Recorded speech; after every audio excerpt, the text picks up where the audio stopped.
Next हम लोग बात करते हैं एपीमर्स कि एपीमर्स होते क्या है। तो वो शुगर जो डिफर करती है only in the configuration around one specific carbon atom are called epimers. अभी हमने स्टीरियो आइसोमर्स की बात करी, फिर में ज्योमेट्रिकल और ऑप्टिकल आइसोमर्स की बात करी। एपीमर्स को अगर हम डिफाइन करें तो यहाँ पर हमें ऐसे मोनोसेक्राइड्स यूनिट देखने को मिलते हैं जहाँ पर कॉन्फ़िगरेशन सिर्फ एक सिंगल कार्बन एटम पर ही चेंज होगा। इसमें एग्जाम्पल के लिए आप ले सकते हो डी ग्लूकोज और डी गैलेक्टोज। स्ट्रक्चर को भी समझेंगे, पहले हम लोग डिफाइन कर लेते हैं कि वो sugar which differ in the configuration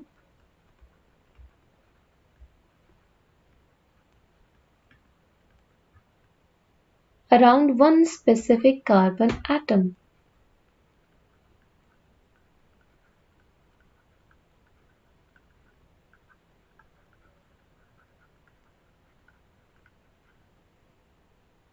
are called apimers.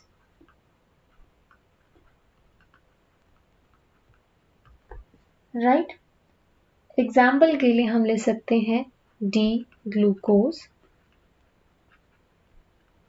And D galactose.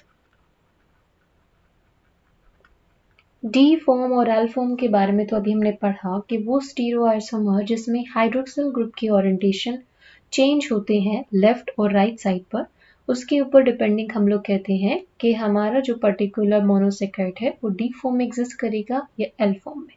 तो डी ग्लूकोज और डी गैलेक्टोज एक दूसरे के एपीमर्स हैं। कैसे हैं, स्ट्रक्चर से समझते हैं। एग्जाम्पल के लिए हमारे पास डी ग्लूकोज का हम लोग स्ट्रक्चर ड्रॉ कर लेते हैं which is a 6 carbon compound. ठीक है, ये हमारा 6 कार्बन कंपाउंड हो गया। अब हम इसकी स्ट्रक्चर ड्रॉ करेंगे तो देखिए कुछ इस तरीके से हमारा डी ग्लूकोज का स्ट्रक्चर होगा। राइट, यहाँ पर हमारा एल्डिहाइड ग्रुप प्रेजेंट है, इसकी वैलेंसी को हम लोग फिल कर लेते हैं एंड आफ्टर दैट हमारे पास कुछ इस तरीके का डी ग्लूकोज का स्ट्रक्चर मिल जाता है। अब हम ड्रॉ करते हैं डी गैलेक्टोज का स्ट्रक्चर। अगेन 6 कार्बन कंपाउंड है, 6 कार्बन कंपाउंड हो गए हमारे। तो इसमें CH2OH, पहले कार्बन पर हमारा एल्डिहाइड ग्रुप प्रेजेंट होगा एंड आफ्टर दैट HHOH।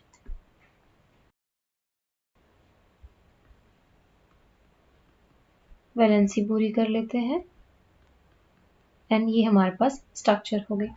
अब यहाँ से हम देखते हैं डी गैलेक्टोज। पहली चीज कि डी फॉर्म कैसे है वो हम लोग कंक्लूड कर लेते हैं। डी फॉर्म के लिए आप देख सकते हो कि यहाँ पर कार्बन नंबर 2 पर जो हाइड्रोक्सिल ग्रुप प्रेजेंट है वो राइट साइड में ओरिएंटेड है, इसलिए दोनों ही फॉर्म हमारी D glucose and D galactose form है। राइट, अब हम बात करते हैं कि इन दोनों में डिफरेंसेस क्या है, यानी कि एक दूसरे के एपीमर कैसे हैं। एपीमर ये कब होंगे जब एक सिंगल कार्बन एटम पर ही इनका ओरिएंटेशन डिफर कर रहा हो। तो आप देख सकते हो कि ये जो हमारा कार्बन नंबर 4 है, इस कार्बन नंबर 4 पर इनका ओरिएंटेशन डिफरेंट है, यानी एक ही एटम के ऊपर यहाँ पर वेरिएशन आपको देखने को मिल रहा है। राइट, सो आपका जो वेरिएशन है ये कहाँ पर है, variation only at carbon number 4। Right, यानी जब भी एपीमर की फॉर्मेशन होगी तो सिंगल हमारा जो कार्बन नंबर 4 है उसके ऊपर हमें वेरिएशंस देखने को मिलेगा और उस वेरिएशन से हम डिपिक्ट कर सकते हैं कि एक सिंगल एटम के चेंज की वजह से ही दोनों हमारे मोनोसेक्राइड का कॉन्फ़िगरेशन अलग अलग हो गया। ठीक है, सो यहाँ पर कार्बन नंबर 4 पर एक हाइड्रोजन ग्रुप के आपकी डिफरेंट साइड पर प्रेजेंट होने की वजह से हमारे दोनों एक दूसरे के एपीमर हो जाते हैं। ठीक है, ये थी हमारे मोनोसेक्राइड्स की कुछ प्रॉपर्टी। अब इसके बाद एक लास्ट प्रॉपर्टी हमारे पास बच जाती है जिसे हम कहते हैं म्यूटा रोटेशन। म्यूटा रोटेशन क्या है कि ये भी हमारे मोनोसेक्राइड्स शो करते हैं एंड म्यूटा रोटेशन कैसे होता है, किस तरीके से होता है, तो वो हम समझते हैं। म्यूटा रोटेशन समझने से पहले हमें एक चीज समझनी है। हमारे पास जो मोनोसेक्राइड्स होते हैं उनकी 2 फॉर्म होती है, alpha form and beta form. अब ये जो अल्फा फॉर्म और बीटा फॉर्म है ये एक दूसरे के क्या होते हैं, ये एक दूसरे के एनोमर्स होते हैं, राइट। अब ये जो एनोमर्स है, इन एनोमर्स की अपनी एक स्पेसिफिक ऑप्टिकल एक्टिविटी होती है, एक स्पेसिफिक रोटेशन ये शो करते हैं। अल्फा फॉर्म का अपना एक स्पेसिफिक रोटेशन होगा और बीटा फॉर्म का अपना एक स्पेसिफिक रोटेशन होगा। सो जब हम किसी भी मोनोसेक्राइड्स के अल्फा या बीटा जो एनोमर्स हैं उनको डिसॉल्व करते हैं किसी सॉल्वेंट के अंदर एंड देन उनकी स्पेसिफिक रोटेशन को मेजर किया जाता है, तो हम देखते हैं कि इनका जो स्पेसिफिक रोटेशन है with the time, with the passage of time वो चेंज हो जाती है। कब तक चेंज होगी, जब तक वो एक इंटरमीडिएट वैल्यू को अटेन ना कर ले। एग्जाम्पल के थ्रू समझते हैं। एग्जाम्पल के लिए हम लोग ग्लूकोज को ही लेते हैं। ग्लूकोज की दो फॉर्म होती है, एक होती है अल्फा फॉर्म और दूसरी होती है बीटा। ये ग्लूकोज के एनोमर्स है, राइट। अब इन एनोमर का अपना एक स्पेसिफिक रोटेशन होता है। जो हमारे पास अल्फा डी ग्लूकोज है उसका स्पेसिफिक रोटेशन होता है +112 डिग्री। +112 डिग्री आप समझ रहे हो। प्लस का मतलब क्या है, ये डेक्स्ट्रो रोटेटरी है एंड 112 इसका स्पेसिफिक रोटेशन हो गया। This is the specific rotation of alpha D glucose. उसी तरीके से बीटा डी ग्लूकोज का अपना एक स्पेसिफिक रोटेशन है और इसका जो स्पेसिफिक रोटेशन है दैट इज 52.5 डिग्री, राइट। अब इन दोनों फॉर्म को, अल्फा ग्लूकोज को और बीटा डी ग्लूकोज को जब सॉल्वेंट के अंदर डिसॉल्व किया जाता है, अब ये जो सॉल्वेंट है ये सॉल्वेंट प्योर वाटर भी हो सकता है और ये सॉल्वेंट आपका अल्कोहल भी हो सकता है। तो इनमें से अगर इसको डिसॉल्व किया जाता है तो इनके स्पेसिफिक रोटेशन के अंदर with the passage of time variations देखे जाते हैं। कब तक वेरिएशन होगा, जब तक एक इंटरमीडिएट स्टेट को अटेन ना कर ले। जैसे कि मेरे पास अल्फा डी ग्लूकोज का मैं स्ट्रक्चर ड्रॉ कर लेती हूँ और हम यहाँ पर इसका बोट फॉर्म ड्रॉ करेंगे, राइट। चेयर फॉर्म ड्रॉ कर लेते हैं, ठीक है। हमने एक चेयर फॉर्म ड्रॉ कर लिया हमारे बीटा फॉर्म का, अल्फा और बीटा फॉर्म का, ठीक। तो मान लीजिए मेरे पास ये फॉर्म है अल्फा ग्लूकोज का। आपको पता है कि यहाँ पर हमारा ऑक्सीजन प्रेजेंट होता है क्योंकि एक ओ ब्रिज बनेगा, देन हाइड्रोजन, ऑक्सीजन, यहाँ से हम वैलेंसी फिल कर लेते हैं, hydrogen, hydroxyl group, then okay yes, here is OH group, here H, here is H, OH and CH2OH और अंदर हमारा होता है H। तो ये है हमारी boat form, sorry chair form of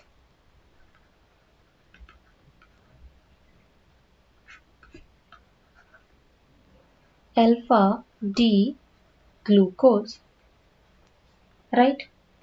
अब क्या होगा कि जब हम इन्हें डिसॉल्व किया तो हमारे पास एक इंटरमीडिएट स्टेट बनेगी। इसका स्पेसिफिक रोटेशन कितना था, 112 डिग्री, राइट। ये इसका स्पेसिफिक रोटेशन है। तो जब हम इसे डिसॉल्व करेंगे तो हमें क्या मिलेगा, हमें मिलता है कि जो स्पेसिफिक रोटेशन है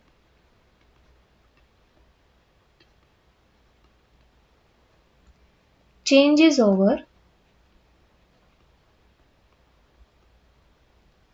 several hours until a stable intermediate state